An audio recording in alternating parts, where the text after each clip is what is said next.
शेतकरी मित्रांनो नमस्कार.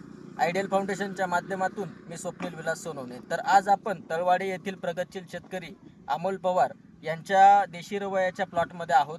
तर त्यांनी जे काही आपलं आयडियल फाउंडेशनचं जे काही शेड्यूल आहे तर ते कंप्लीट आपल्या वांग्या पिकावरती फॉलो केलेलं आहे. व या ठिकाणी बघू शकताय की हा सदरचा जो काही प्लॉट आहे हा वांग्याचा प्लॉट आपण डेव्हलप केलेला प्लॉट आहे. तर या ठिकाणी आपलं जे काही प्रोडक्ट असतील, सायटोकेन असेल, न्यूट्रॉन असेल, बेरीसायझर असेल, रिव्ह्यू असेल किंवा आयरेस असेल, तर हे प्रोडक्टचा वापर आपण या ठिकाणी केलेला आहे. त्याच पद्धतीने त्यांना रिझल्ट जे काही जाणून आलेले आहेत तर त्याविषयी आज आपण जाणून घेणार आहोत त्यांच्याकडून. तर अमोल भाऊ धन्यवाद. नमस्कार. नमस्कार. तर तुम्ही आपलं आयडियलचं जे काही शेड्यूल वापरलेलं आहे तर तुम्हाला रिझल्ट कसे वाटले? रिझल्ट खूप छान मिळालेत मला. हम्म. मी सुरुवातीपासून नियोजन ठेवलं यावर्षी. अ, जसं बिसेल डोस लावला आहे तसापासून तर आत्तापर्यंत जी आता हार्वेस्टिंग चालू आहे माझी, तिथपर्यंत मला सेटिंग सेटिंग त्यात वांग्याचा जो देठ लांबला आहे त्यात आणि क्वालिटीत खूप फरक जाणवलेला आहे. तरी तुम्ही बघू शकता, प्लॉट बी बघू शकता कसा आहे, काय आहे. तर साधारणतः तुम्ही देशी रवयाची किती लागवड केलेली आहे? मी देशी रवाची जमतेम यावर्षी 3 एकर लागवड केली आहे. 3 एकर.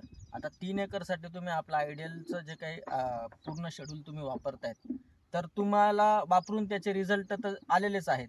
पण मग क्वालिटीमध्ये काय फरक पडतो? जेमतेम खरंच मागच्या वर्षी जशी क्वालिटी होती मागच्या वर्षी लावलं होतं मी आणि ह्या वर्षात क्वालिटीत खूप फरक आहे.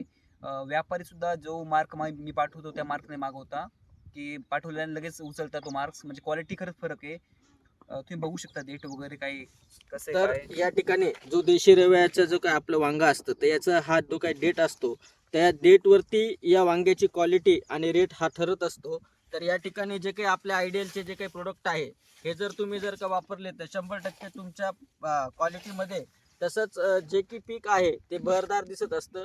तर या ठिकाणी हा जो काही प्लॉट आहे हा सर्वस्व आपण आयडियल फाउंडेशनच्या माध्यमातून आपण डेव्हलप केलेला आहे.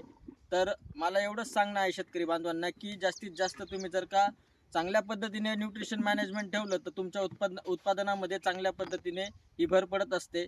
तर अमोलदादा धन्यवाद. तुम्ही आपला अमूल्य वेळ आम्हाला दिला त्याबद्दल मी तुमचा आभार मानतो. त्याच पद्धतीने तुम्हाला जर का अजून नवनवीन पद्धतीचे व्हिडिओ पाहिजे असतील तर आमच्या आयडियल फाउंडेशन या चॅनलला तुम्ही फॉलो करा. धन्यवाद.